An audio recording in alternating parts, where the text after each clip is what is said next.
So in 4 years, you've gone from a corporate global employee to a real estate mogul. Yeah. That's incredible. I like money Yeah. as well, right? So, and I like my career and I like to work. I like to be productive. I like to use my brain. I had a lot of like money anxiety. For me, when I look into the account and there's a lot of money, I feel safe. I got my first car in 2015. I was 26. I have it to date. I haven't changed it. Sometimes you spend money on things that are not necessarily investments, but that bring you so much satisfaction and joy. 2007 going into 2008, post-election violence happened. So I come from the border of Nyamira County and Bomet County. And my folks' home was raised down. So there was nothing left of the house. So we lost everything. So at this point, we were homeless. Hey guys, welcome to yet another episode of Financially Incorrect. I am your host, Barak. And of course, I do have another money story that I have brought to you. I think I wanted to read some comments from the previous episodes that we've done this year. I saw a good number of comments from the Martha episode. I saw someone on Twitter saying they really resonated with it and appreciated it and even got more reverence for the Honorable Martha Karua and the decisions that she's made.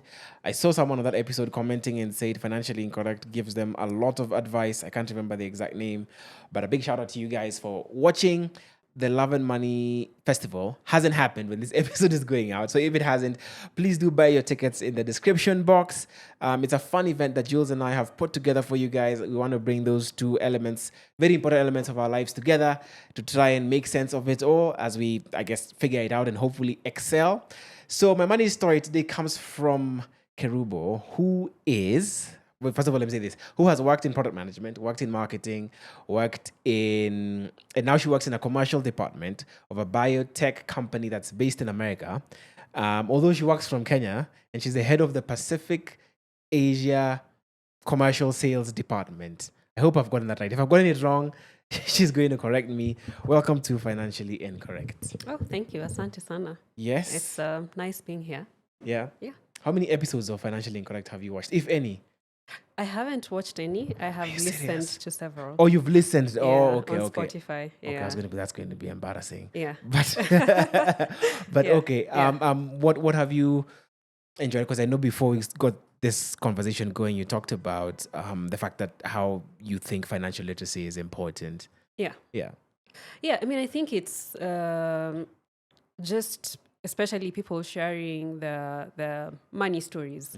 I guess those have been some of my favorite. One of the ones I was listening to last night is actually somebody I know, Anmuhia. We worked together at some point.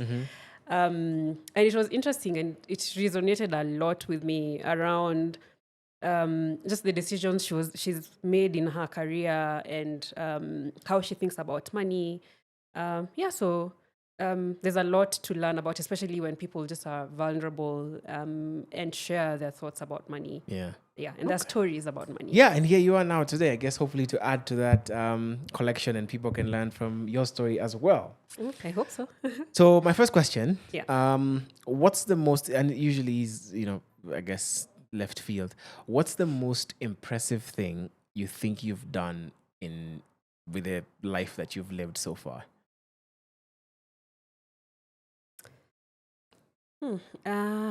Gosh, I think I've done a lot of things. And I could group them into professional, personal.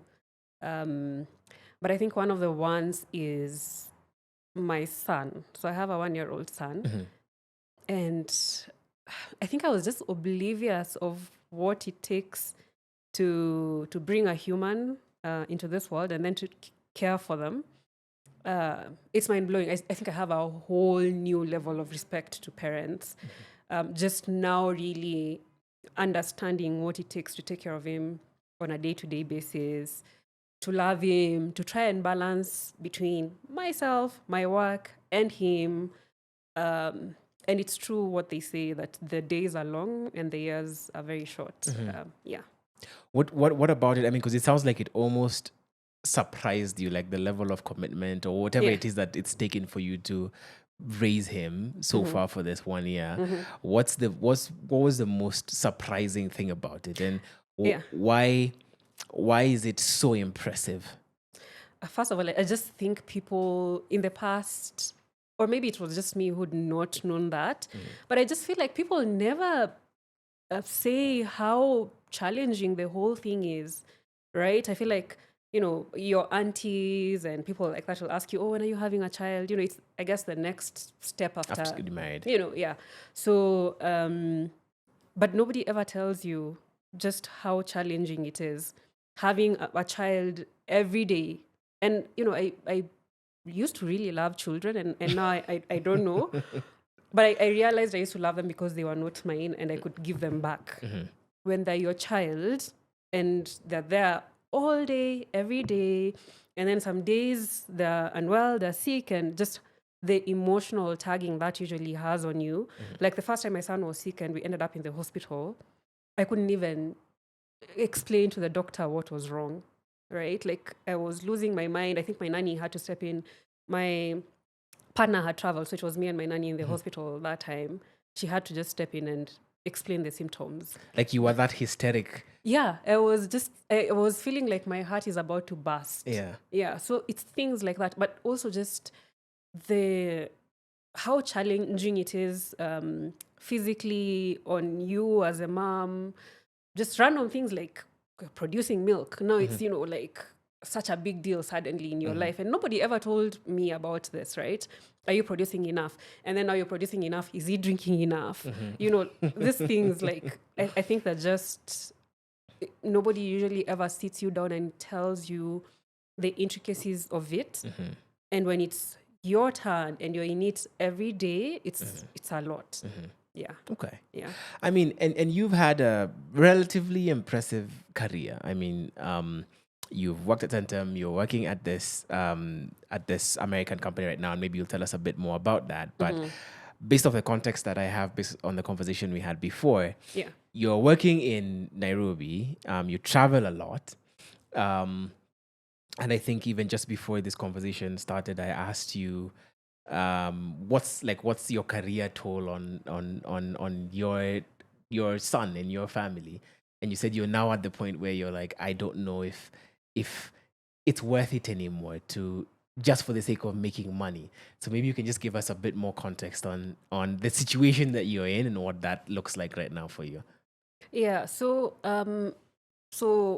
I've had a career over a period of like 13 years, right? And for the first time, like this past year, I have struggled with flexibility. In the past, I didn't care. You tell me we're moving to, I don't know, France. Yeah, sure, let's go, right? Like, and I've also, over the last maybe 5 years, I've also had a global career. So I've had the opportunity to be to work for different continents. And it was never a problem, right? Like when I left business school for my job, I worked in France and I was trying to transition into the UK. And then COVID happened, and so that didn't happen. But I really didn't care. I was going to be in France for 2 months, and then I moved to the UK, and it was never an issue. So I've been very, very flexible as far as being places is concerned, until the baby, right? So now, like even when I'm having to travel, it takes a toll on my heart, right? I'm like, oh my God, I have to leave him. Is he going to be okay? And even while I was on maternity leave, as I was preparing to go back to work, I was pushing myself like crazy to produce milk so that it can be frozen, so that because I knew when I am back to work, I'm going to travel, right? Yeah. So that there's enough for him to take. So Yeah. it's, again, those are the things which make me say parenting is very, very challenging. I guess as a mom, the baby is also attached to you from a sustenance perspective because you're producing food for them. And so when you travel, those are questions in your mind, how is he going to be when I'm away? And then, there's just a bond that is just, I can't explain it. And so it starts taking a toll mostly on my heart. And now the opportunity cost has become too big. Before, it was really neither here nor there. But now it's a thing that's coming, that's a factor Yeah. that's coming into play. And so now when you're thinking about it, is there a practical discussion that you have with your family or with your partner where you're saying, okay, this opportunity cost is getting too much, or potentially too much. What are the things that we can do?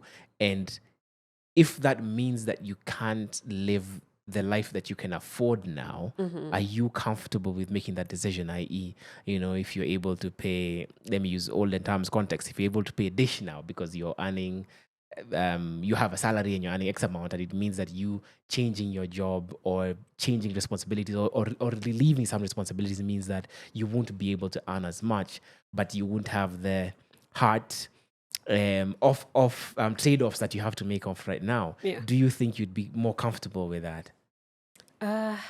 Gosh, I like money Yeah. as well, right? So, and also I have a career that I like and that I have spent time building. So, it's a very tough decision to make.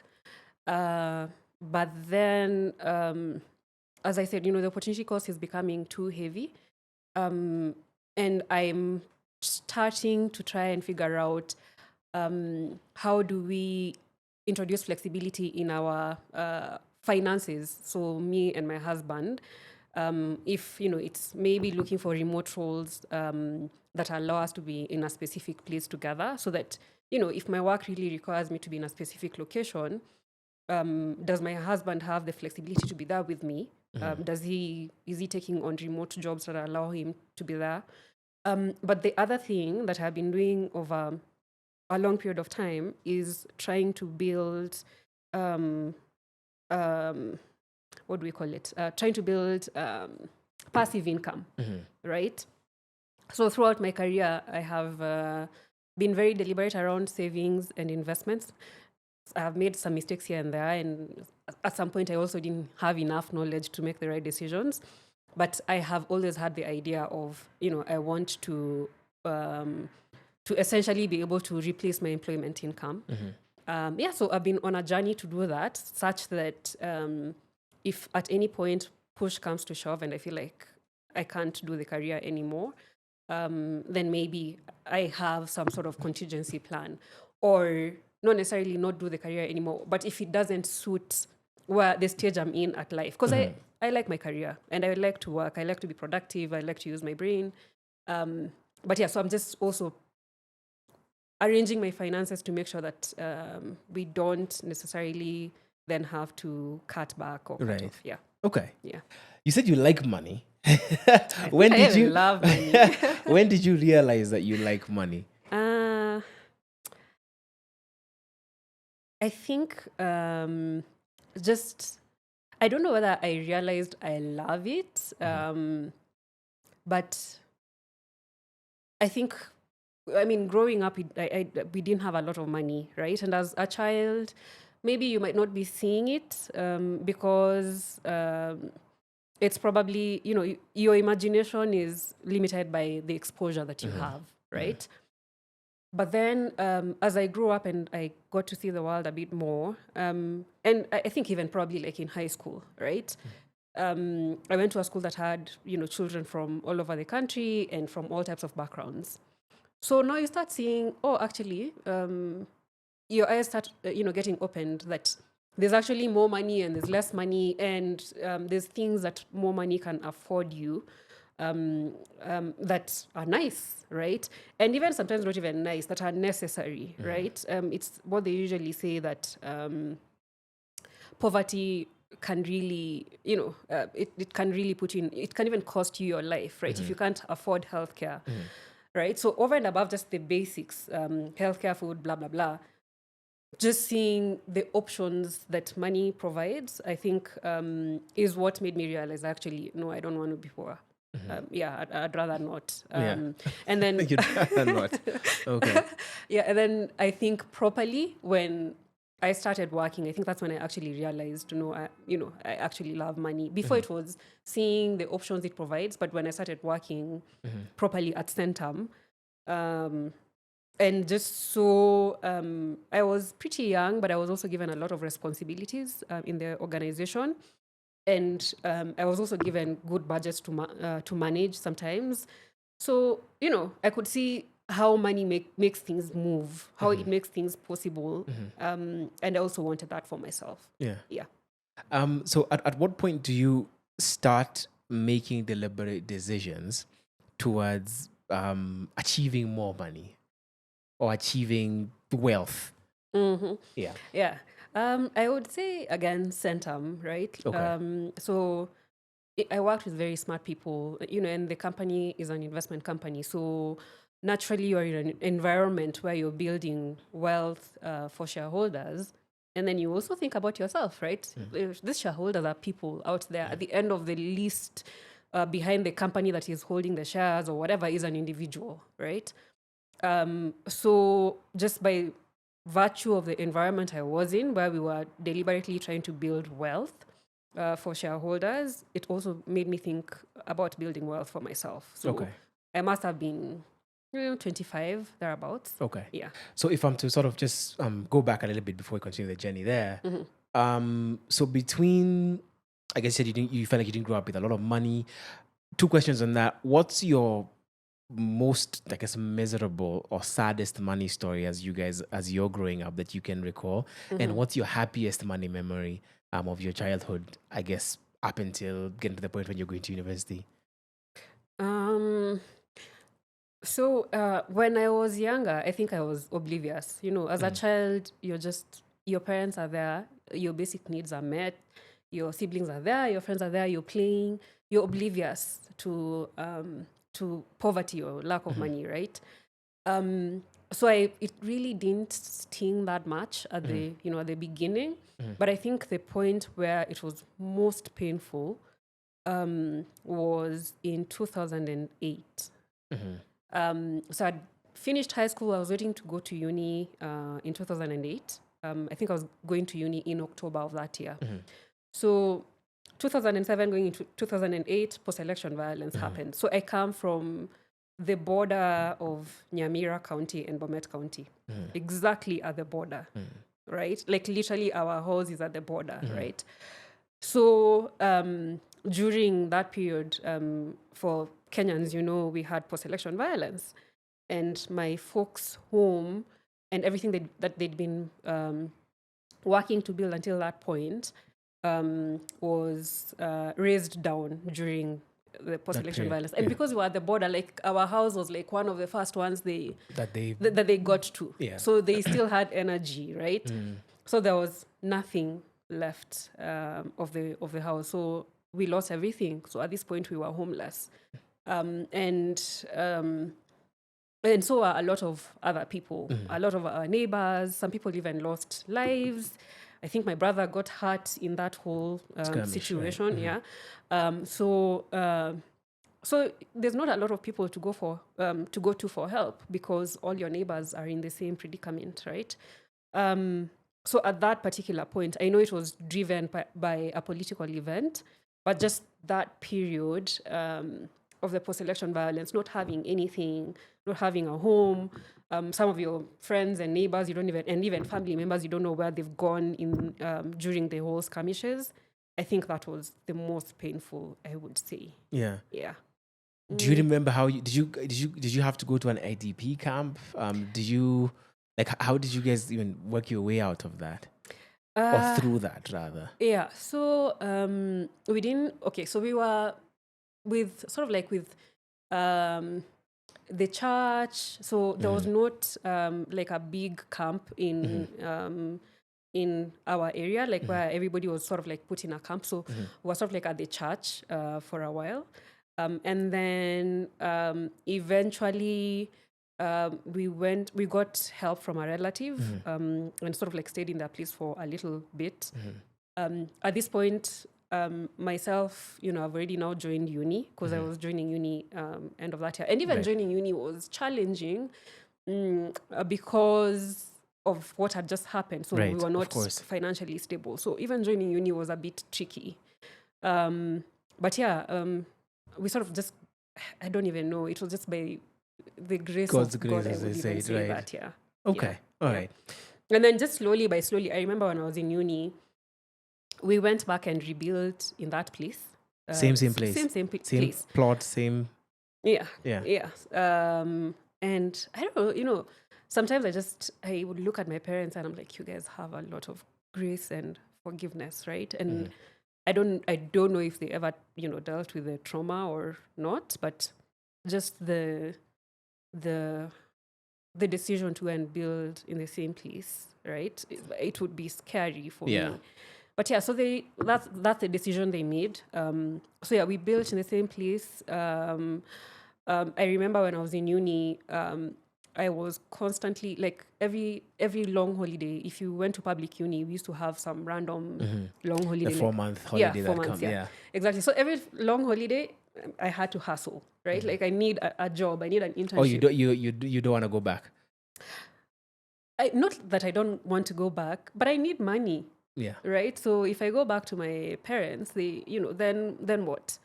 And because I went to a national school, I got help, the loan, right? Yeah. Yeah. But I was getting the bottom, like the least, because, I guess the way it's structured is if you went to a national school and you were able to afford school fees, you should be able to afford uni. Yeah. Right. So I was getting very little help, which is what I was using even sometimes to pay my fees, for living expenses and all of that. So I needed all the income I could get, right? So I always had an internship.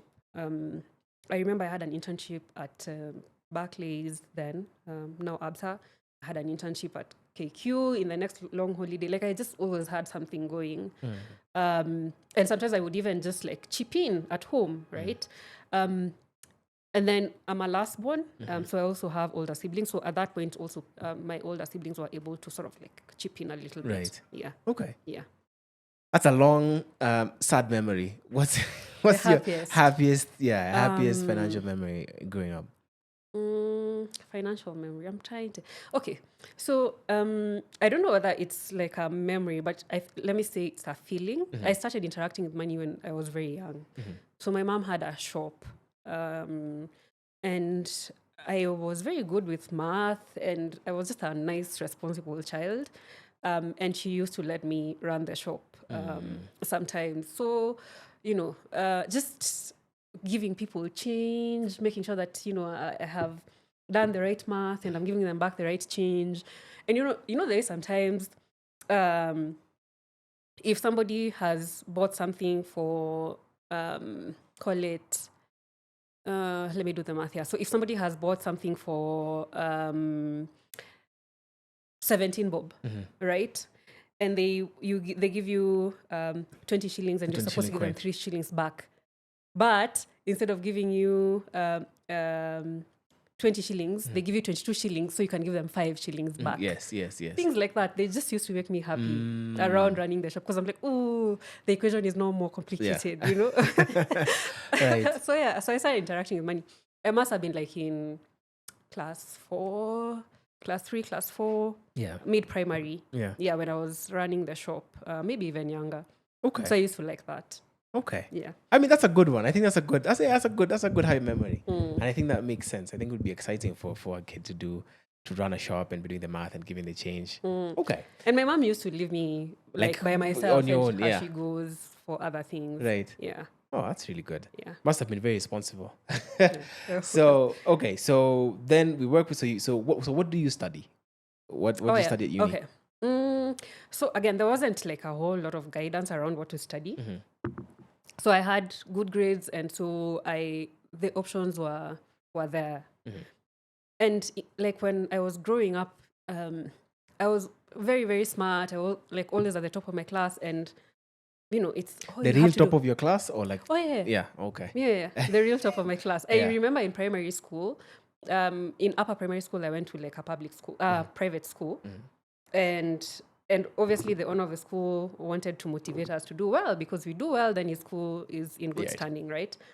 So I was number 1 like all the time, and we used to do a lot of exams. Sometimes I think even by class 7, class 8, we were probably doing them weekly. Like weekly exams, yeah. So I used to be number 1 all the time. As in, at some point it was, if somebody else is number 1, they'll be given 500 shillings. Oh, If they're not, I'll be given, I'll yeah. be given 500 shillings. So Yeah. I was very smart.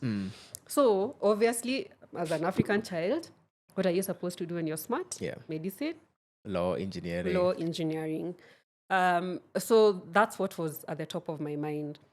But then as I grew older, I also realized I didn't, first of all, like medicine, I don't want to deal with sick people. I don't have I'm too empathetic and I don't want to be in an environment where people are not doing well. And also, I don't like blood, and it's just not me. And also, my sister went into the healthcare sector, and I just had a bit of a front row seat with that, and I was like, yeah, this is not for me. And then I slowly started learning that everything, literally almost everything, is a business, right? Doctors are selling their services, lawyers, everybody is running a business in one way or another. So I studied business. Yeah. I studied business when I was in uni. I also did CPAs. I had a lot of time in my hands, so I just did CPAs as well. Yeah, so that's what I studied in my undergrad. Okay. So by the time you're getting to Sentum, what's the position that you're getting in? What are you working? What are they offering you at that point in time? What are the money considerations you're taking into account at that point? Yeah. So even before I got into Sentum, the internships. Yes. I think Barclays was like 7,000 shillings, and Kenya Airways was 5,000 shillings, and we used to be paid in cash. Petty cash. That's Like in an envelope. So on the Friday, I think the last Friday of the month, you go to the cashier and you're given 5,000 shillings. And then after that, it took me a minute to get a job, actually. So the people who came to recruit in my uni were usually the audit firms. That's where majority of my classmates went. And I just didn't want to work in audit. So I was being very specific that I want to work in marketing. So I got an internship at LG that was paying me 25,000 shillings. So I did that for like 6 months. And then I moved from LG. I went to GSK, 25,000 shillings. I think at this point we were also now paying taxes, so a little less than that. And then I went to Sentum. So I joined Sentum. Both of those were internships. Yeah. So I joined Sentum as a graduate trainee. And I think Sentum had just rolled out the graduate trainee program. So that's what I joined as. Okay. What had you done with your money at that point in time? What were the things you were doing with your cash at the initial salary stages, if you can call them that? Nothing. There was nothing left over to do anything with, right? Remember, I'm trying to support my family as well. I'm paying for my CPAs. I am surviving in uni. And then I remember the LG and the GSK, I had just finished uni. It was in March, so at this point I'm even paying rent. How much was I? I must have been paying like 8,000 shillings in rent. How am I? Like, I'm earning 20,000 shillings and I'm paying half of it in rent. Yeah. So by the time you pay rent, you pay transport, you send some black tax here, there. Yeah. There's nothing left. Yeah. Okay. So I hadn't really saved anything. Okay. So you get into Sentum. I'm assuming they're paying you a little bit more at Sentum. Have you got into the 50 bracket? Have you got into the 100 bracket yet? Or not yet? At the graduate trainee program? Yeah, so it was more. So it was, I think, 85,000 shillings. Thereabout. Yeah, okay. Before tax. Before tax. Yeah. Okay. So you're at that bracket. So you also then said, at Sentum, here's where you actually begin to make conscious decisions about, and this is where you realize that you love money. So what are the things that you begin to do differently from that consciousness? So I start deliberately saving for starters. I started also investing. Maybe not like at the not like in year one, right? Like now, maybe like maybe 1.5 years in. Okay. Savings, yes, immediately. And I was very good at saving. I'm not very extravagant. I think I'm usually quite responsible with money. So what used to make me happy was when I look at my bank account. And you see money. And I see money. Yeah. Yeah. Yeah. So that's what was, and how much were you putting away? How much are you saving per month? Can you remember? I still was living in the house for The same 8K, house. yeah, so I Yeah. didn't move. So maybe after all the deductions, including help, I'm probably left with, I don't know, 65,000 shillings, right? I would probably maybe spend like 20K and I would keep the rest away. And you're saving the rest. Yeah. And at this point in time, you're not saving for anything in particular. You're just putting money away. I am saving, and I'm also speaking at my friends in the company who do, stocks and all of that. So I'm speaking to them, trying to understand that world. So my intention is, at some point, maybe I You're gonna will buy put some some. money. Yeah. Okay. Yeah. So what's the first investment you make? And do you remember how much you put in and what it was worth and what the potential return was? It was a terrible investment. In fact, I think my first couple of investments were bad. I don't think. Okay. Yeah. So the first one, I don't think I actually started making money on my investments until a bit later on. So the first investment I made was I invested in a shop with my brother. So this is 2014, maybe 2013, 2014, I believe. So my brother had been working with Multi Choice and then he was let go. And then remember, this is the period around which we move from analog TV to digital TV. Yes. So I'm like, oh, see, The you are boxes. working there. Yeah, you are working there. You have all the knowledge. You know what you're doing. And this is really hot right now. In fact, like, my brother has a very sweet tongue. So it's like, yeah, we can make money, right? And so I invested in a shop with him. To sell digital boxes. Yeah. Yeah. I never saw that money back. Yeah. Yeah, so it was a good idea. It just was not executed very well. And I don't know what people say about investing with family, but it wasn't. It wasn't it. It didn't work out. Yeah. Okay. All right. So you said your first couple of investments. So anything. What are the other things you're trying to put your money into? Yeah. So then the next one with another relative. You hadn't learned your lesson I yet. had not learned my lesson. It's taken me many years to learn the lesson. It's taken me many. I think it's probably in the last 5 years when I've learned my lesson. Okay. Maybe less. Maybe even the last 3 years. So the next one, at this point, when did Uber come into Kenya? 2016, maybe? Possibly. I honestly couldn't remember. Yeah. So Uber hadn't come yet. Another relative comes and, with a very good idea. At this point, like this famous taxis, Africa and, those type of taxis were sort of like the primary means of transport if you were traveling around. Yeah. And then hotels. Remember, this is we're in the post-Kibaki era, so things are really good economically. So there was a lot of conferences and there was big hotels, Kempinski and all of these other hotels coming up. And so somebody comes and convinces me, let's buy a van, like a Noah van, and then do the hotel transfers, and I'll be giving you, was it 45,000 a month? Yeah. So Anoa at this point was like 1 million. I'm like, 45,000 a month. Within 2 years, you've made your money back. I've already made my money, and we can even reinvest back in another Noah. It's me who invested the money. You bought the Noah. I bought the Noah. Yeah. I think I probably saw like 45K once, and then maybe like 10K here. By like month 4, I wasn't seeing anything.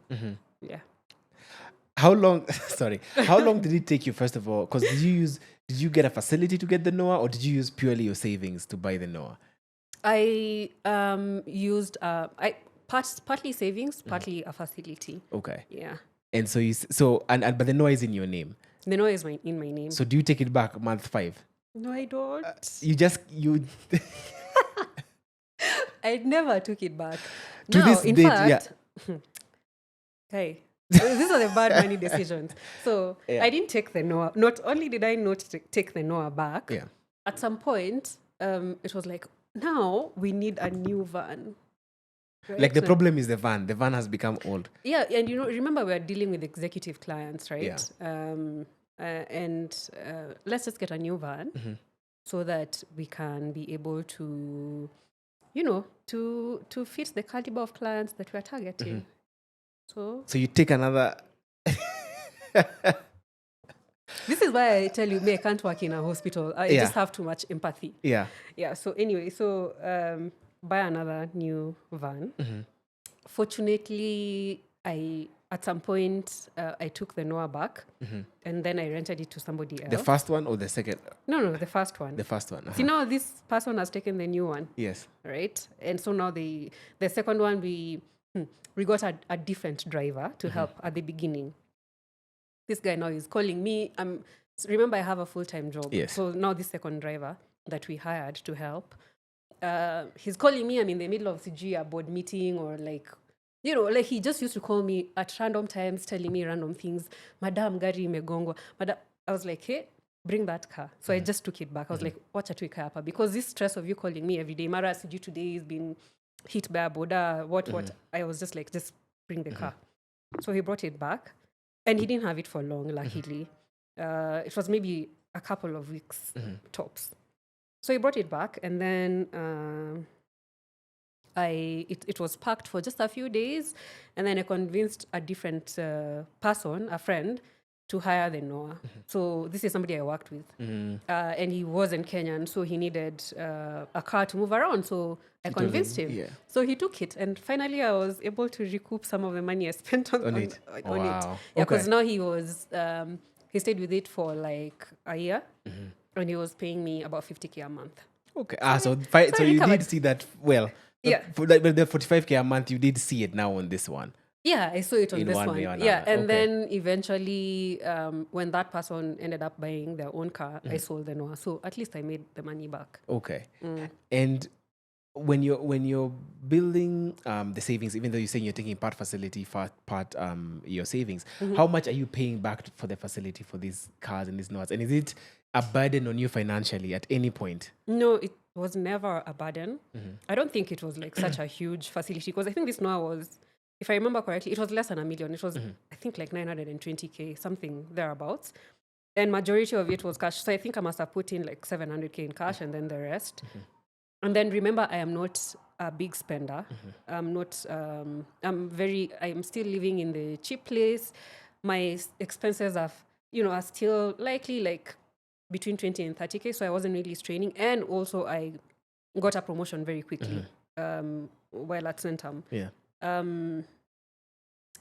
So I joined in as a graduate trainee, I think in 2013. By 2015, I think it must have been less than 2 years, I was already deputy director and leading the marketing department. So my income had also grown. It had grown quite a bit. Yeah. Okay. That's a meteoric rise, like in 2 years. What's was it that they, like, what do you think allowed you to be able to get to that level? I mean, in 2 years from graduate trainee to director of marketing and I think first of all, like when I got into the business, it's an investment company. It's a bit mysterious, and sometimes at that point, Sentum, majority of let me say the strategy was changing from being like a primarily private equity player to we actually want to develop investment grade assets and then sell them off. Develop them, scale them up, and then sell them off. So when I joined, I think the idea was to just go around departments and then settle on one. And the departments were private equity, quoted private equity, and real estate. And I think there was shared services as well. But there wasn't a marketing and communications department in the shared services function. So the first department I was in was finance, because I had I was a CPA, right? And I majored in marketing, by the way, in uni. And I really, like, even the CPAs, I don't even know how I was able to finish them, because I used to find them very, very boring. So yeah, I wasn't really like an accountant per se, even if I had some accounting qualifications.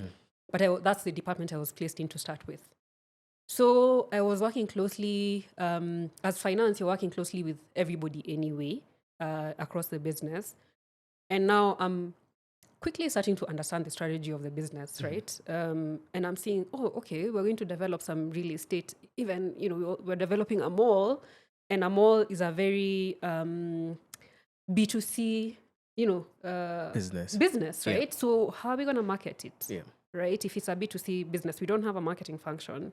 I'm also seeing the plan with, the rest of the other businesses that were in the pipeline to be developed. So I'm like, okay, I think we actually do need a communications and marketing department. And I think maybe just because I had a marketing background, I could actually see that this is necessary. And then also the directors I was working with in the shared business were very supportive. I remember at some point, we used to place, like, say, for example, just placing adverts through an agency. One day, I just placed them directly with the media house, and there was a huge saving. So it's like, If you do it directly. There's actually value in this. So the directors I was working with were quite supportive. And so when we started having the discussion around starting a marketing and communications department, they were supportive. They're like, okay, cool. So it wasn't a hard pitch for you to make, to be like, oh, let me be the one to start the marketing department. No, they were very supportive. I think, and that was the DNA of Sentum, and I must credit it. Yeah. You are given very big responsibilities, even if you are very young. So there was just a lot entrusted. And I believe they had a very robust hiring system, especially, let me just say at all levels, like they had very robust hiring system. So even if you're an entry level, they know they've done their work in terms of trying to hire people that are smart and can figure it out. So I think they were not very concerned with whether the person would figure it out or not. Okay. And so when now you've been getting these roles in the marketing space, do you have to ask for more money, or do they just offer it automatically with the new roles? I wasn't just given the role just like that, right? I actually went through an interview process. I think I was even at some point interviewed by the board. And I was at the onset, I wasn't like given the role to, because they were hiring a marketing director, right? After I've already spoken about it and said we actually need to start a marketing department, and also like at this point I was even also doing marketing activities across the group anyway. There was a bunch of rebrandings that I did, a lot of marketing strategy developments that I did, but it was becoming very evident that the marketing function is very much needed, right? Like just because of also the value that I had been able to demonstrate by providing the services. So it was like, this function is very important. And we are at the brink of launching very big projects. I think at that point, like Two Rivers Mall was maybe a year out or so from launch. And so there was a need to hire somebody more experienced. So even me, I was like, even me, I'm applying for the job, right? We're hiring a director. Okay, even me, I'm applying. Yes. So I applied. I went through the interview process. And then, so a marketing director was hired. That wasn't me. But then they now created a deputy director for marketing position and gave it to me. It wasn't there. That position wasn't there. So then later on, when I asked the directors, like, why did you create this position? That like, you interviewed so well, and then also you've been doing the work, so we just decided to create the role for you. Yeah. Okay. Yeah. So, and then also, there was a little bit of a negotiation, but also I got a bump that I was a bit shocked by. Okay. So I wasn't like even trying to complain too much. Yeah. How much? If you can, maybe not in the figures, but what kind of times what? It was times what of what you're earning? Times 3 of my previous salary. Of what you had been earning at that point in time. So you were like, this is something else. Yeah. So I was. You happy. Didn't complain at all. I didn't complain too much, and then now I was probably like making more than the people that the other graduate trainees I joined with. Yes. I was probably making more than all of my friends who'd gone into audit firms, so I wasn't really complaining. Okay. But I know better now. Always negotiate. This, Yeah. whether they give Yeah. you or not. There's always Okay. room for. For something. Yeah. Okay. Yeah. So when you get this salary bump, are you still keeping to your financial principles of I'm still living on very minimal expenses, I'm saving X percentage of my money? Yeah, primarily yes. To a large extent, yes. I wasn't necessarily a thrift spend, right? And I feel like it's also I think maybe it's also just a factor of who I am and how I've been raised. I had a lot of like money anxiety, right? So like what I told you, for me, when I look into the account and there's a lot of money, I feel safe, right? And it doesn't have to be my bank account. At this point, I'm also starting to learn that don't just leave your money in the bank account. So it could be like a commercial paper. As long as I know this is how much liquidity I have somewhere, it used to make me happy. And also just seeing it grow, right? That provided a lot of satisfaction. So I was still very disciplined in my spending. And also in my savings, at some point, yeah, so my spending and my savings, I think I was still quite disciplined. I wanted to say at some point, like, I also made some other decisions that were not necessarily investment decisions, but that gave me a lot of fulfillment. Yeah. Some money decisions, I would say. Yeah. Okay. Yeah. So what does working at Sentum do for your understanding of what money can do for you and what your investment options are? And do you actively begin to act on on what it is that you can see happening at Sentum and how they're investing? Yeah, absolutely. Yeah, so it just definitely gave me visibility into the different investment options that are there, right? You could get into real estate and it's highly liquid, or you could put your money in a commercial paper. You could put your money in a money market fund. You could trade. So it just gave me a bit more visibility around what you could do to make your money grow. And then again, people were very, very smart, and they're also like my age mates or maybe a little older, and they're extremely smart and motivated. So my colleagues are also, trying to invest for themselves as well. So the pressure was there as well, right? Like around just being deliberate in investing. So yeah, it gave me a lot of insight around just the different things that you can invest in. So what do you then put your money into at that point? I guess with your salary bump and everything, where do you start putting your money? Then the Noahs that have gone and yeah. So now I start putting my money in commercial papers, especially when the other thing I want to say is slowly, I also started realizing that if the money is in your account, just, in your account and it's easily accessible, then it's an open wallet. And there'll always, again, going back into black tax, there'll always be something, right? There'll always be a use, there'll always be an emergency and all of that. And at that point, I think I hadn't developed structures around how much I can be able to allocate for helping and how much do I want to allocate on my expenses. Expenses just remained constant. I just didn't upgrade my life at significantly. So that remained fairly constant.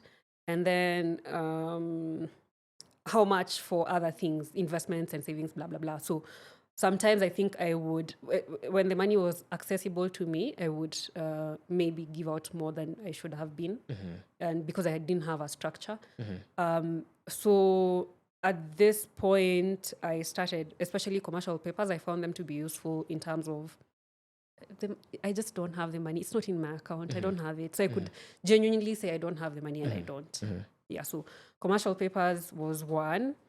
At some point, real estate, like just buying land and with the objective of developing it later. So the commercial papers was like, let me park the money here so that when I'm ready to to develop, I've already built a good bulk that can actually help with developing. What else? Shares. Yeah. That's where you sort of start off. So that's where I started, yeah. All right. But commercial papers was sort of like the entry point, and then at some point land. Diversify. Okay. How long are you at Sentum? I was there until 2018, so about 5 years. About 5 years. Yeah. And from that initial salary bump, does it ever increase anymore, or does it stay there for the next 5 years? So it was the initial. So there was a couple of bumps. It wasn't just like from graduate trainee to the director. So 1 year halfway, like so, at the end of the first year, we graduated. So you're no longer a graduate trainee. So you move to be an analyst. So there was a bump there. So then I moved from analyst to I moved from analyst to deputy director. So there was a big bump there. And then I think somewhere along the way I got another bump. But there were also bonuses. Yeah. So so that's sort of like what my income structure looked like at that point. And what's a bonus in relation to what your monthly salary is? What would the bonuses look like? It depends on let me speak about myself. It generally depended on your performance, but my bonus could be as much as 1.5x my annual salary. Annual salary. So you could earn another full year of salary purely on bonuses, purely based on how you've performed. Yeah. Okay. Yeah. That's a good. I've never been in a company that has that kind of bonus, but that's a good structure to be in. Yeah. And It was good. It was such a plug. Yeah. Yeah. Sentum was a very big a plug. solid place to be. Okay. So so that's those 5 years, and this earning structure allows you to build a significant amount in your savings, a significant amount in, I guess, what you're investing or where you're investing in stocks and everything else. So why move? Because it sounds like it's a perfect commercial earning structure and opportunity. And the second question I want to ask you is, you said always negotiate, even that big bump that you got initially. Why is that your standpoint now? Always negotiate. What lesson or what thing happened that you're like, no, always negotiate? I went to business school, Yeah. and then I went into a negotiations class, and I realized that the first offer that's put in front of you is not the final offer. What if it is the final offer? It's hardly ever. Like, nobody ever just comes and puts all their cards. Hardly ever, especially in business. It's hardly ever the final offer. I believe there's always room for negotiation. And then in going into my career, I have also, after business school, I've also seen that there's room for negotiating. And then generally, speaking to friends, as we've all progressed in our careers, generally there's always room for negotiation. Yeah. But especially if wherever you're interviewing like you enough, then they'll have room. They'll have room. Okay. Yeah, and then also if you stayed in a place, because sometimes people usually tend to stay with the same employer for a while. Provide value. That's the number one thing, right? So that you're not just negotiating for nothing. You also have to, it's a give and take, right? So provide value so that when it's time to negotiate, you can demonstrate that, look, I've provided this much value, and so I would like to get some of that back. Yeah. Okay. Yeah. Back to, I guess, on the bonuses. What's the lowest bonus you ever got? So the first year, it was actually just like your 1 month salary. Okay. Yeah, so the first time it was 85,000. I think that's even the one I must have invested in that digital decoder. The boxes. Yes. Yeah. What's the lowest, but even by lowest, I mean a comparative percentage, because you said max didn't get to even 1.5 of what your annual salary would be. Yeah, not even max. I believe that people are even getting much more than that. More than 1.5. Or to get more than 1.5. Yeah. And the second question to that, the sort of big question is, so what do you do as someone who has never earned a bonus as a serial entrepreneur? What do you do when you get that lump sum of money? Yeah. So first of all, remember my background. Like me, I've never seen such money, right? Yeah. So first of all, you just go and check the balance and get shocked. Like, what the hell? Yeah. Are you like, is this a mistake? You know, well, again, for me, because I was fairly disciplined with my spending. I mean, like, I got my first car in 2015. I was 26. I have it to date. I haven't changed it. To right? date. To date, yeah. Yeah. So because I was fairly disciplined, like I would first things first, just put it away, like put it in a commercial paper so I don't All of have it. it. Hey, all of it, right? Yeah, Okay. all of it. And I mean, you know, sometimes I would see, you know, somebody would treat themselves to a new car and all of that, but like because I have such money anxiety, I just, you know, I didn't want to spend it. Like Yeah. for me, it's invest it. What if there's a rainy day, right? Like my family has been homeless before. So like there's literally been a rainy day. So yeah, so I was just put it away so that it's not accessible, so that there's no emergency that that will come up and then I have to give it. So for me, it was always like first thing commercial paper. And then now let me go and think what I want to do. Yeah. Okay. Yeah. So I guess back to the question of what makes you leave? What makes you want to leave Also, or what makes me feel want like to you want to leave? leave? Sounds like a great structure to be in. Yeah, it was a fantastic structure. I just think better career prospects, looking for a global career. Sentum provided me with so much support and exposure and all of that, right? Like I used to present to the board and you know, I just had so much support and exposure from a career perspective. I was responsible for big projects that were important to the business and things like that. So at some point, Sentum says, because you're getting bigger and bigger responsibilities and you're starting to represent the business, you know, you're going for board meetings, you're representing the business in some things. Would you like to do like an executive course to help you develop your skills, right? Like more of your leadership presence and things like that. So they sponsored me to go for it's called the Program for Leadership Development at Harvard Business School. It's essentially an executive MBA. So I went and that opened my mind and my eyes even more, right?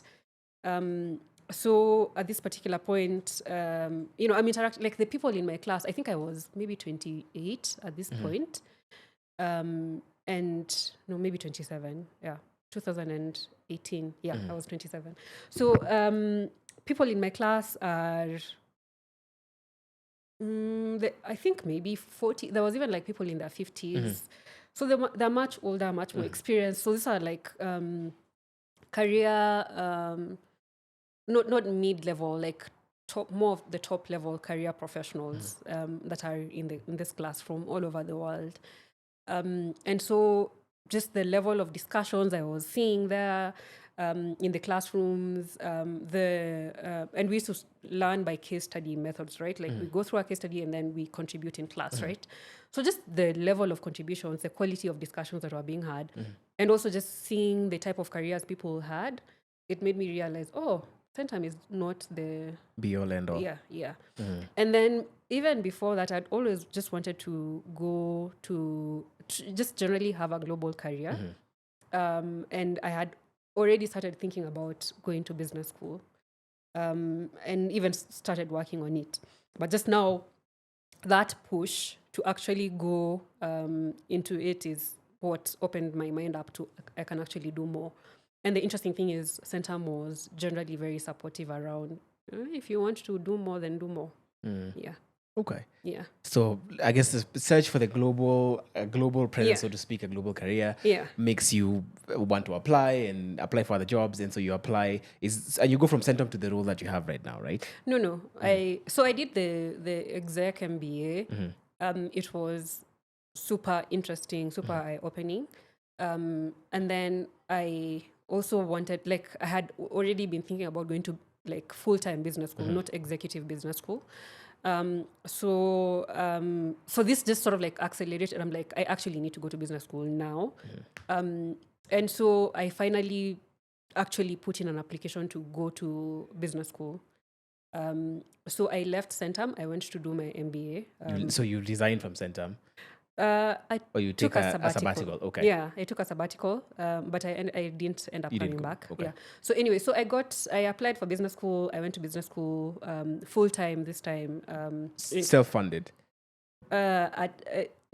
Partly. Okay. So I went to business school at INSEAD. So it was expensive. It's a very expensive school, right? So it was about how much was it? I think it was like 83,000 euros. 83,000 euros. Yeah. For the program. How much is that? This is in 2019. 2019. He's going to do it for us right now. And Yeah. how long is the program? A year? It was 1 year, and I was very And deliberate. that's the tuition, or that's tuition. That's tuition alone. Yeah, that's How much is tuition that? alone. 11.2 million. Yeah. So Okay. this is 2019. That's an investment. Yeah. So Yeah. I had been, I think I had been procrastinating a lot about business school because I used to look like I used to just Google top business school in the world. And then I'm like, this. Like that's part of how I was trying to decide which business school I wanted to go to. And then I started looking at other things like, okay, maybe, like the business schools in the US are for like a younger, 27 is like average class age. And then they're typically about 2 years. So then I'm also thinking about money in the back of my mind. I'm like, I can't go to business school for 2 years because that means it's 2 years of not earning. I have my money anxieties still, right? So then I just eliminated anything that was more than a year. More than a year you're not doing. So then Right. it was like, so I had two options. Well, there was other options, but like the ones I was interested in was INSEAD and Colombia. Yeah, so then I applied for INSEAD. How could you afford? Did you have the money to go to Hell INSEAD? no, I didn't have 11 million. And then it's 11 million, and then it's in France. So like housing Right. is probably like 1,000 euros per month, and you're gonna be there for 12 months or whatever. So I didn't have 100,000 euros to go make to school. it right. Yeah. So, and I think that's why I had also been procrastinating because I had already been thinking about business school for like 2 years at this point. I just didn't have the money. So I said, I'm going to apply and I'm only going to go if I get a scholarship. Yeah. So I applied and then I got admitted. And then I'm like, hey guys, are there scholarships? Do you think there's, some? They're Right. like, actually, yes. Then I got a scholarship for, I paid 11,000 euros. The rest was Of paid. the 83. Right. Okay. And that 11,000 you had. I had That one from you my had. savings. From Remember, your I was yeah, savings. the savings, all the money you've been, the Yeah. bonuses you've been putting aside, it Yeah. allowed you. How much does that come to? 1.4 million. Yeah, Okay. yeah. 1.4, 1.5. Yeah. Okay. Yeah. So then now plus the living and life expenses. You yeah. could. Yeah, Okay. I could. So, Yeah. but you knew that for this year you're going, you're not going to earn any money. Yeah. And do you earn any money that year? No, I didn't. So you essentially, and do you ever got to the point where you're almost running out of whatever money you've put aside? No. Complete discipline. So this is first of all, like a normal MBA is usually what I was saying, maybe like 2 years, 15 months to 2 years. So 1 year at INSEAD, it's not even like 1 year, all the 12 months you're in school. There's usually a summer break. So it's essentially 10 months 10 of working study. months, So it's very intense, right? Like they've compressed a 2-year MBA into 10 months. So it's very intense. And then you're not only going to business school for just the academics. There's networking, there's socializing. And then it's in Europe, so you have your Schengen visa and you can go all over the place. So you're also trying to travel and see the world a bit more. And then at some point you're recruiting. So you're so busy. There's no, unless you work during the summer break, there's no really other no time to work. Right. Yeah. Okay. And so this is the period where you said the plan was to work in France and transition to the UK, and then COVID happens. Yeah. Okay. Yeah. So what was your plan financially, and what did COVID do to To that. Yeah. Okay. So For business school, I wasn't too worried. I was very frugal.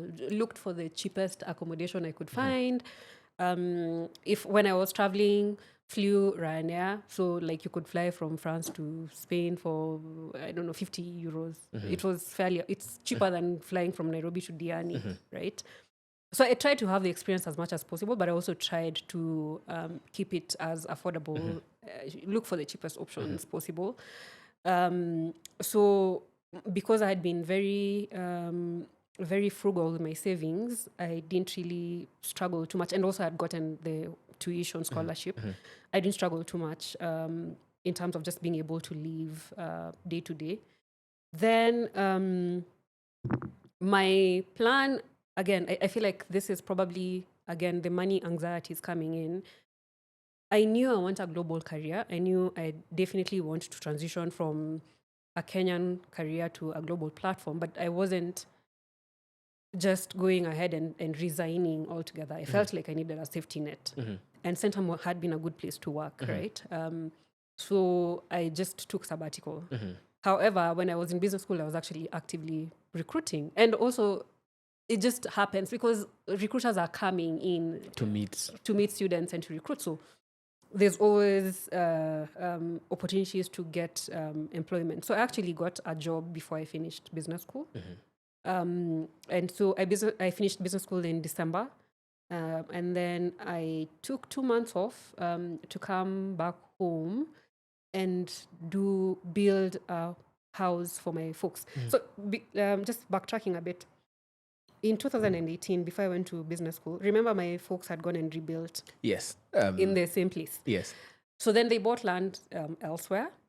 And then we started building in 2018 for them. And so I had been involved a lot with helping with the construction. And this is what I was saying. Sometimes you spend money on things that are not necessarily investments, but that bring you so much satisfaction and joy. Yeah, so that was it. So we did the building, but we didn't really finish. And then I had to go to business school, so that paused. So then when I finished business school, I didn't go back to work immediately.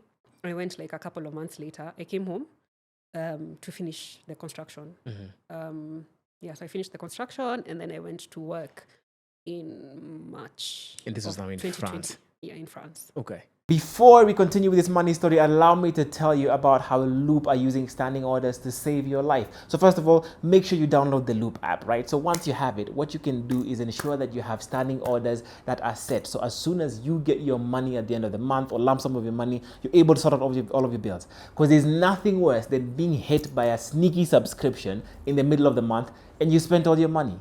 So through Loop, using their standing orders, download the app, use their standing orders function on the app. It will automatically ensure that all your bills are settled so that you can have complete peace of mind from the beginning of the month to the next end of the month. And you can focus on what's most important, like what you're going to have for dinner. So why wait? Just Loop it. Download the app. All the links are in the description box. And enjoy and relax. What's the I guess you've gone through the education and you've been exposed to all of these international elements, but what's the compensation like now when you're dealing with at a global role and working at a global level? Yeah, much better, definitely. And I was like, oh, yeah. So this whole thing of going to business school and then getting a career, a global career, is made sense, right? At this point, yes, it was much better. And then typically you would find that for this top business schools, and I would encourage anybody who I don't know whether it applies now and what the job market has turned into, but there was a lot of, as I was saying, there was a lot of recruiters coming in to recruit. So this is before COVID. Yeah, before COVID, right? And so like they're also coming with sign-on bonuses and relocation allowances, and so there's a lot of buttering you up so that you can actually select to work for that organization, and that's part of why I wasn't too worried about money at this point, like coming out of business school, because one, I knew I had a job, so I had income certainty at this point. I know I have a job, so I'm not going to not make money for too long. So Yeah, so at this point, the earnings are significantly better. Okay. Yeah. So now that you have more money, more disposable income, I'd assume, what are you still investing in the primary ways, or do you now start looking for other avenues? Investing in a couple of things at this point. I remember I had been, buying some land and things like that. So uh, I also don't know whether this is a part of being homeless during post-election violence plays Plays a a role. bit a role in this. Yeah. Like real estate was something that I just had to be involved in and I had to have. I just want to know that I have a home to go back to. Right. That's my own, right? So so I was very keen on trying to develop that. They usually say, oh, real estate is passive income. It's not. But at that point, because I hadn't really experienced being a real estate investor, I also thought it's the same. Yeah. After you put up the building, the money will just come. Yeah. No, that's not true. Yeah. There's a lot of work that goes in before you get the money. You really have to have done quite a bit. So remember, I'd sort of like been putting money together, and also like the money I was getting now from my new job. Yeah. I finally had enough to put up some real estate stuff. Not by myself, but like myself and like a partner could now put our resources together and develop. So at this point, I'm starting to really look at real estate as an asset class that provides stability, that rises with inflation, so I'm starting to really just double down on investing in real estate. I was investing in a couple of other things, still like stocks now, not just Kenyan, but like European global, markets as well, global markets. Global markets, but mostly starting to really go a bit heavy on real estate. Okay. Yeah. So how much does, because you talked about you and I guess a partner coming together and putting together a real estate project. What does that project look like? Like, what are the details of it? How much does it cost? And what's the yield that you begin to get from it? Yeah. So it was an affordable housing project, and it took a couple of years because again, sometimes I think now I've learned better. This was the first project. I don't know whether you've ever heard somebody say the first real estate project you do is school fees for getting into real estate. For understanding, right? So so we ended up having like a couple of like cost overruns because this is the first one that we're actually completely involved in ourselves. But it was like just a block of bed sitters. We started in 2021. Yeah, is when we actually started building it, and only finished in 2024. Last year. Yeah, last year. Okay. That's when we fully finished and started letting out. Yeah. So we did it with a partner. Put in our savings. We'd already bought the land before I went to business school. So How much did let me? I can ask. You can answer either of these questions. Either how much did it cost, or what percentage of your net worth did it take to put together this housing, this affordable housing that you're putting together? So it took again, it took a period of time, as I said, 2021 to 2024. Yeah, so it was, and also like at this point, even everything, majority of my income, I'm throwing it at the project. So together, I think we must have put in about 40 million or thereabouts. Okay. Yeah. To put it together, to finally, and how many units did it? How many units did it? Does it have? I mean, it exists now. It has 60 bed sitters. So it's not a small. It's not a small project. Yeah. I mean, that's like no. I mean, it's not a small project, and also what I mean is, I mean, it sounds like whoever this other partner is, like it's a casual.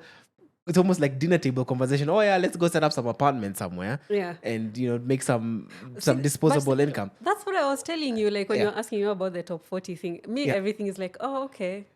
Like nothing ever blows my mind. The only thing that's blown my mind away is my child. That's the only person, the only thing that has blown. The only experience I've had in life that has just like completely blown me away Yeah. was having that child. Yeah. Everything else, it's like, oh, we're going to business school. We've been admitted. Oh, nice. Cool. Right. Let's continue. Let's just get this done. Yeah, Okay. let's move on to the next thing. So yeah, with the partners, that's how much That's how much the project cost. yeah. So then we realized, look, when we are trying to fund this thing, and going at it individually, you know, whether you're putting in your own savings or even borrowing money from the bank, it takes a long time to be able to put the funds together and finish a project like that, right? Especially if it's money that you've worked on a day-to-day basis, right? Like at this point, I've had like a 10, 12-year career. Like it's taken a long while to be able to build up to this, and even then, it's not by myself. You know, it's taken partners to actually be able to put this together, right? So we were just thinking, again, real estate is fairly stable. You know, if you structure and manage it well, it can actually be passive income and all of that, right? But it's very capital intensive. So if you want to continue building from that perspective, from a real estate perspective, what can we do to move quicker, right? So again, we got together now and said... Sorry, so basically you decide this is one project we've done. We want to do another one. We want to do another one. Okay, before you even move to the other one, do you have to make any sacrifices, financial sacrifices for you guys to finish this project? Yeah, absolutely. What's a practical one that you can tell us? A practical one. Other than not changing your car. That's what I want to say. I'm still the same car. 10 years later. Yeah. I don't know how many years later, but yeah. Still the same car. But like even like taking luxurious holidays, or like I was spending a lot of time working from home. Even like buying a bunch of new clothes. I feel like now is when I've started buying new clothes, because now I've had a baby and my body is different. But like I work from home, I can just wear sweatpants, right? Like just basic things. Buying yourself a lot of clothes, going out and spending a bunch of money. Like you're putting as much money as you possibly. Every 1,000 shilling, every whatever was going into the project. Yeah, but I did a couple of other things here and there. I paid fees for some relatives. I still take care of my parents. But everything I do, I usually try to make it sustainable. I don't necessarily, like, you see, I paid fees. I'm not going to give you money. I'm just going to pay fees because I feel like that's enabling you for the future. Same thing why I was getting into the taxi business or the decoder business. Right. Because I felt like it's enabling others to progress financially as well. Right. So I've done like those things which I felt that were important. Like that I still continue to do. But like no big luxuries. Yeah. Okay. Yeah. All right. So you're saying you finish this first project. Do you sell out all of the units? No, we kept most of them. This particular project. Remember what I was saying, like feeling like you want to own something tangible in the form of a house. So here the plan wasn't to sell them. It was actually to keep them and to rent them. Yeah, and to rent them. Okay. Yeah. So you guys I guess you become a property manager full. Yeah. Right. And then, now that's when the experiences of real estate is not passive, especially when you have bed sitters. First of all, even there are 60 of them. So even renting them out is a thing, right? Like getting tenants to come in, that takes time. And then now getting tenants to pay takes time. Like you're literally there every Saturday trying to make sure they're paying. So it's not passive. And then even just in the construction itself, managing costs, right? Like what I was saying, your first real estate project is school fees. Managing costs, making sure you're not overrunning the costs. Even making sure that you're not being defrauded, right? Unfortunately, I feel like our culture is a bit shaky and questionable as Kenyans sometimes. So, your material is being stolen on site. You're being told, it was 20 fundis who were on site, but then turns out it was just 7, things like that. So you really, if you're not careful, you can have a lot of cost overruns from such things, and then just the headache of it as well, right? Like it's just Sunday morning, and then Caris, the foreman, is calling you. Like it was quite stressful from that perspective, and just from the money sacrifices, there was also just a lot of time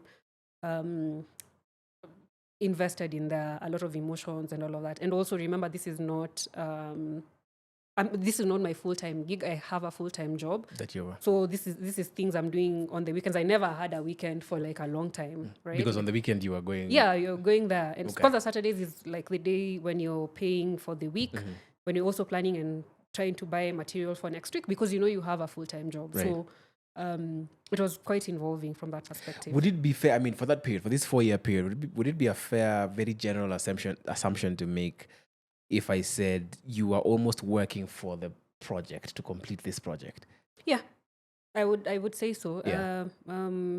Like Yeah, the work you are doing in your full-time job was to help finish this. this. Yeah. To finish this project. Yeah, I tried to squeeze a little bit and try and invest in other things to just make sure I'm de-risking. But yeah, majority of my life and my earnings at this point were going into this project. This project, yeah. And have you completed 1 year now since it's been up?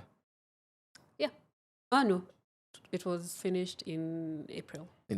So just short of. Okay, but anyway, based on what it's been like right now, how long would it take you to make your money back? It's shaky. Again, it's what I was saying. Yeah. Like there's a lot of turnover with tenants. With tenants, especially bedsitters. I feel like bedsitters is where people go to shikilia, and gather Just their thoughts as they try as to they get figure better. out what's next. Exactly. So somebody comes and they stay for 3 months and then they leave. And that time they maybe didn't even pay a deposit. So it's quite hectic. At some point you realize, I don't want to manage this thing. Let me just get an agent to manage it. To get it done, Let me just get a more efficient way. I don't have capacity to deal with it. It'll take several years, honestly. I think it'll probably take, I don't know, maybe about 10 years to get that money back. Yeah. Okay. Yeah. What's the biggest value it has now? Is it as to potentially use it as collateral to get money from and to get another facility? Is that the biggest value it gives you right now? Yeah. So I think for us and the partners that are involved, I think it's that. So you can get collateral. You can use it as collateral to go into the next the other project developments. But honestly, for me, and then also just preserving value. Remember last year when the shilling was really just doing its thing and really depreciating. Let me say, just on the textbook, it helps preserve against such things, right? Against such currency depreciations. And you can vary your rent up and down depending on the times. That's not the reality, to be honest, because your tenants also, you have to be mindful, right? Like it's not like they suddenly make a bunch of money, right? And so all of a sudden they'll be able to pay X amount, right? So theoretically, it helps preserve your returns from that perspective. But for me individually, over and above the financial side of it, which I believe is more valuable for my partners, I feel like that's the bigger thing. For me personally, I think it's also just psychological safety. I just feel like it just provides psychological safety that remember when I was saying I was afraid, about my work, if you lose your job, and I was saving everything because if you lose your job, then what? There can be a rainy day. Now I feel like it's just a little bit of an umbrella. A bit of an umbrella covering you. Okay. Yeah. And so you say this is the first project. You decide you want to do a second one. Yeah, we decided we want to do a second one, and let's because we don't have that capital outlay right now to just put another building very quickly. Spend another 40 million. Yeah. So let's actually open this up to friends. And at this point, because of the things I was saying, it's hectic. There's you lose money if you're not actively managing and all of that. There's friends who are like, oh, you did this thing. We would want to own some units. Would you do a project and sell some units, So like, yeah, actually, we could. So the next one, we don't do it only for ourselves. We do it and sell some of the units, and then only keep some for ourselves. Yeah, so you don't own the whole building. At this point, you just only own part of it. Right. Yeah. So then you begin, you do the sourcing, and you guys do all the work in terms of the sourcing, figuring out this, what we're going to do, this is a contract we're using. Yeah. And then sell to your friends.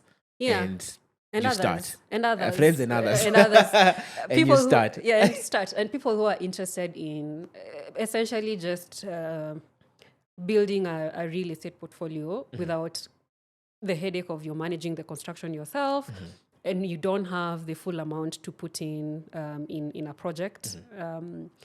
And also you don't want to start running after tenants once it's completed, right? And so we were very specific around the location. So like the first project was on Thika Road. It's called 127 Toll at the toll station on Thika Road. Second project is started even before, right? Like before this one was completed. So this is with other partners who are similar minded and wanted to get into, sort of like brainstormed and said, let's do it this way. We've tried doing it alone and it takes too long. Let's do it where we don't necessarily own the whole building. So this one is opposite KU Hospital. So it's called 127 Imela. So that's also completed. And so then now the one that is currently live is called 127 Kaya. Sorry, so the second one you finish. Yeah. You start building and you finish before this first one that has all of your income is completed. No, yes, but remember the second one, it's not. It's not. Yes, it's not you alone. Funds. Yes, yeah, it has. not all It has. our funds. It has also other has partners. other Yes. partners' funds. Yes. Yeah. Okay. Yeah. So yeah. So how did you? Sorry. How did you find? Okay, so I know how you find friends to buy. How do you find the others? The others. You said it's friends and then others. So it's pretty much like it's a strong referral. So remember the first one was not for sale. So then the second one, 127 Imela. 127 Imela is partly for sale. So so it was a bit of a struggle at the beginning. So even friends, money is hard, right? Like money is hard to come by. People have worked really hard. For you to be able to buy a unit for, say, 3 million, it's not pocket change. Yes. It's money that you worked really hard for. So even friends at the beginning were a bit, okay, ish, like, are you guys going to finish? So it took longer to sell the first one, right? It took over a year to fully sell the units that we set out to sell. Okay, how many units were you selling that one? So there was, I think, 73 units. I mean, you guys are not small at all. like your ambitions are not small. Anyway, Yeah, so we sold, how many did we sell? I think we sold 40. Yeah. So, so it took over a year to sell 40 units, right? Then when we got onto the third project, the third one is along Kirawa Road. So it's Kichisuru along Kirawa Road, international school, about 5 minutes from international school. So very prime location. So we are very deliberate around the locations that we are selecting as well. This one is under construction. We started constructing in July of last year. We'd wanted to complete construction by end of this year. But we envision that we'll finish by September, so might be ahead of time. So remember the first one took over a year to sell. Yes. This one is 63 units and we are selling about 43 or thereabouts. We were sold out in 6 months.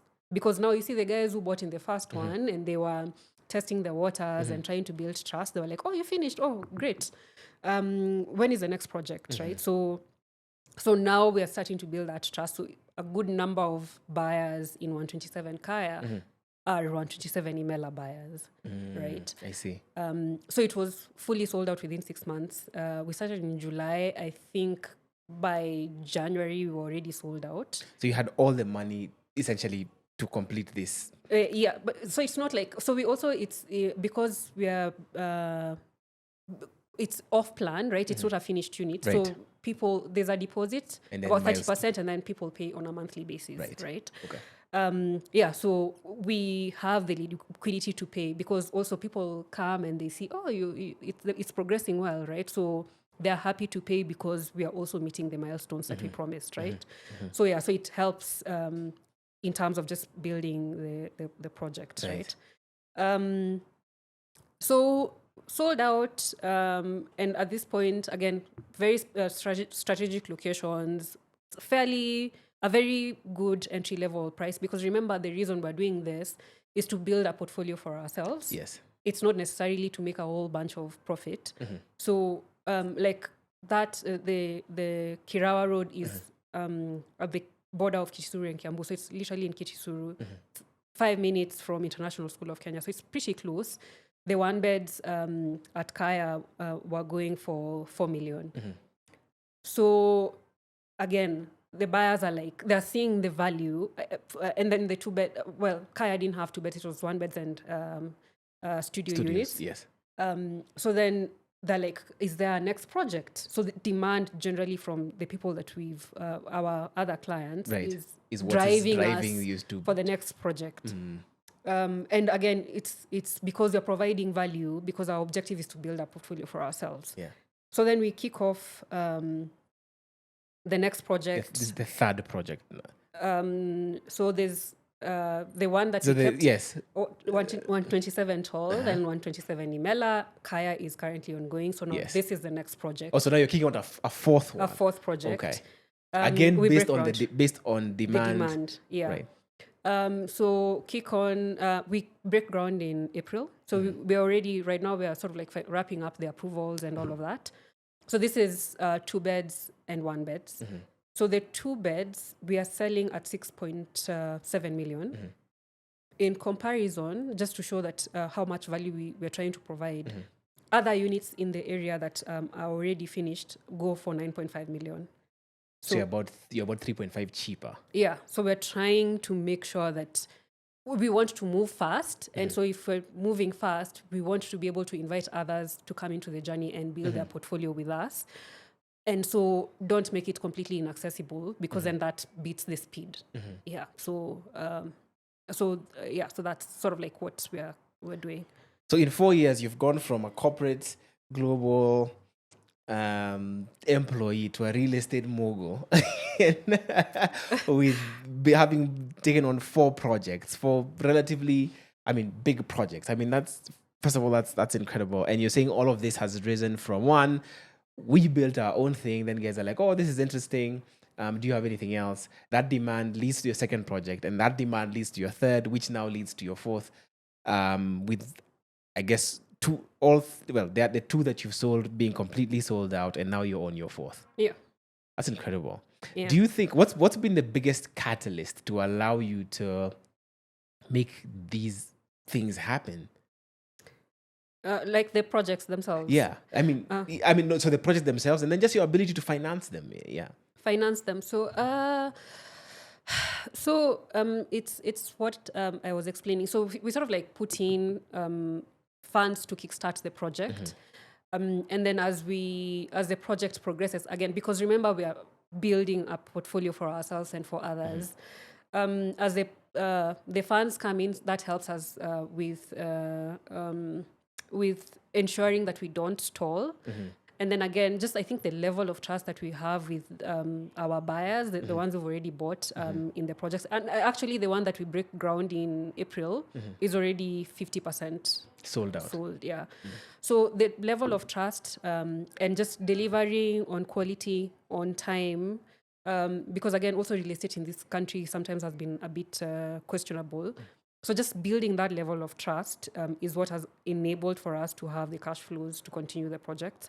And then also ensuring that we are putting our mouth where our money is, right? We kickstart the project, we fund the project from the onset.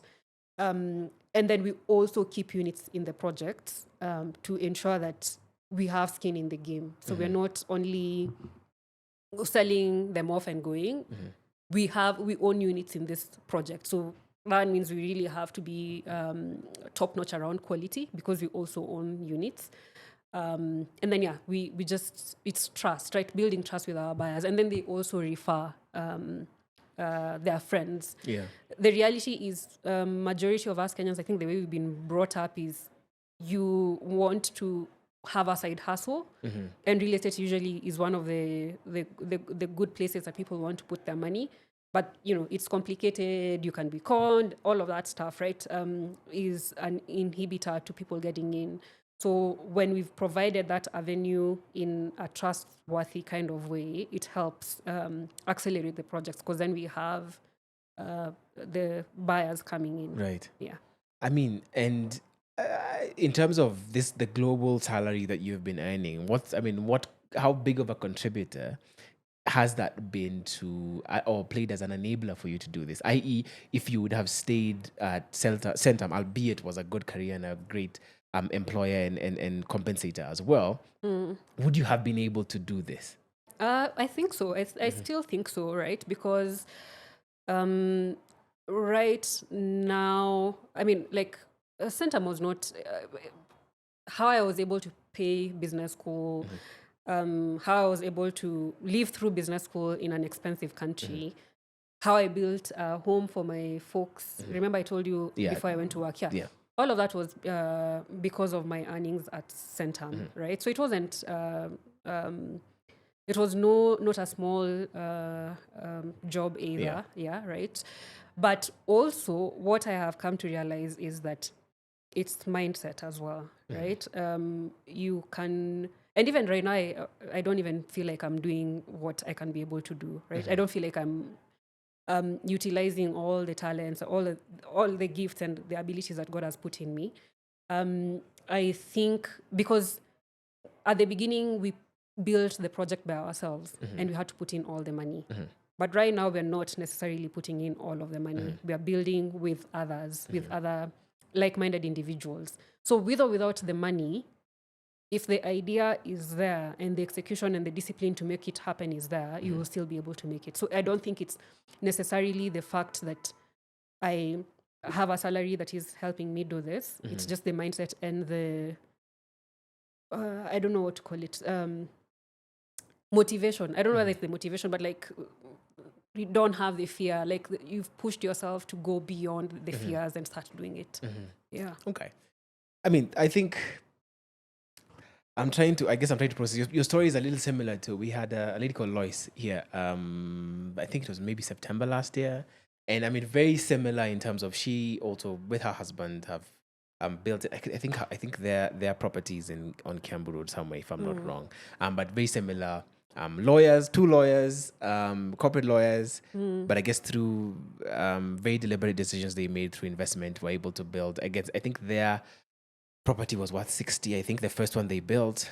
But anyway, very similar in terms of the mindset and the thinking and the way that you've spent your money. I think maybe as we wind up, what do people buy when ultimately you're getting all of these units sold? Are people buying to try and rent? Are people buying, similar to you in terms of the comfort of, I have a place that's mine, worst case scenario? What's the biggest incentive for people to buy? And I mean, right now we're in an economy that's struggling. Largely, a lot of people are talking about not enough money circulating. So how are you able to find people who can spend this money? Is it that you have a special group of friends? Or no? So I think it's a mix of things that people buy. It's, some of it is security and all of that, but like, part of majority of the people who are buying from us are buying for investment. So they're not going to live there, most of them. So they're actually trying to invest. So this is professionals, right? Mid-career, mid-age professionals. I think people probably, even some of them in my age group. And it's people who have a little bit to spare, but don't have and want to get into the real estate space, and want to get into it in a way that's affordable, but don't have the time or the expertise to be able to get in. Again, remember, from buying for land, it's it's tricky, right? Everything is tricks in this industry. To the things I was saying about material being stolen and dealing with all of that, right? People sometimes don't have time, don't have the expertise, and don't even know where to start, but they want to get into the space to safeguard their money matters in one way or another. So I think it's mostly people who want to diversify, and I think real estate also provides just a bit more security generally. So yeah, I mean, and also I think a few people is to just have that. It's tangible to have that tangible asset. That you can. Yeah. Okay. Yeah. My final question, right? So 2008, 2008, you're essentially, like you said, homeless. You're moving into a church and staying at a church. And now, how many years later? That is 2025. That's like 17 years later. Yeah. Working at this working at a global stage, investing in multiple things, also slowly building a real estate investment portfolio that's impressive, if nothing else. Which essentially is, I guess, is wealth. I mean, a lot of people would even stop at where you're at and be like, I'm fine. Like, I have this, I'm good. What do you think has been the biggest driver to get you to that kind of financial freedom? I mean, it might not be the freedom that you want to achieve, but it's a level that many people haven't achieved yet. You know, like what do you think has been the biggest driver to get you there? Poverty, man. Yeah. Just fear of poverty. It's just. But even then, so even let me even piggyback on the fear of poverty. Yeah. I mean, so if I'm thinking fear of poverty, I don't know that I'm thinking I want to build 60 unit real estate project for myself. You know, like I feel like there's a huge gap from where I sit between fear of poverty and hey, let's get our friends together and build a 60 unit apartment block. Yeah. I think it's just it's also the capacity, the mindset, the capacity of, I don't know whether to call it, just the mindset capacity, right? Because I feel like I can do more. I still have it in me to do more. And yeah, there's what they usually say about like the graveyard being the richest place. So dreams go to die. Yeah. So for me, it's like if I feel like I can do more, so then I want to do more. Yeah, just because I have the ability to do more. And also, I think just motivation from people around me, right? Like some of this, like the real estate thing, it's also your friends want to come along with you, or your buyers want to come along with you. And I've also made new friends from, like people who came and bought in our projects that I didn't know. But you realize they also want to walk a similar journey. So it's things like that. So just being able to also provide an avenue for others to come and build with you, that I find that to be very, very exciting. I feel like generally, sometimes as Africans, we've been put in a box where, in a box of, what's the opposite of not plenty? Scarcity. Yes, in a box of scarcity, right? And to almost be made to feel like we don't deserve good things and all of that. But we do. We deserve good things. We deserve growth as well. And we actually do have the brains for it. Sometimes even, like being made that we don't have the capability to think like that, right? The reality is we do. And for me, I don't even feel like I'm doing enough. So if I wanted to ask you, so, I mean, how hard has it been to do this? To be honest, and you can be, it can sound nonchalant and it can sound like, crass, but like how hard has it been? And if it hasn't been hard, just be like, it hasn't been hard. Accept it. It's just been, to me, I feel like it's just been the next logical step to take is this. So it hasn't, you don't feel like it's been like a hard, difficult thing, like you've had to like push through and toil and struggle to figure it out and all those things? not this. Homelessness was hard. Like I feel like I've also had a very hard life, right? Like I've Homelessness had, was hard. This is not hard. yeah, because you see, yeah, homeless. Like I have had such a hard life that I don't think like I find a lot of things hard, to be honest, because I've had such hard stuff that everything else is like, you see, this is growth, right? Like I'm growing into the next step or whatever. So it's not a difficult thing, like disease is hard, those things are hard, but like striving to get to the next level, I don't find that to be hard. Yeah. But also I think it's just because I've just had a hard life. Yeah. Okay, I think that for me is going to be my takeaway. My takeaway in homelessness.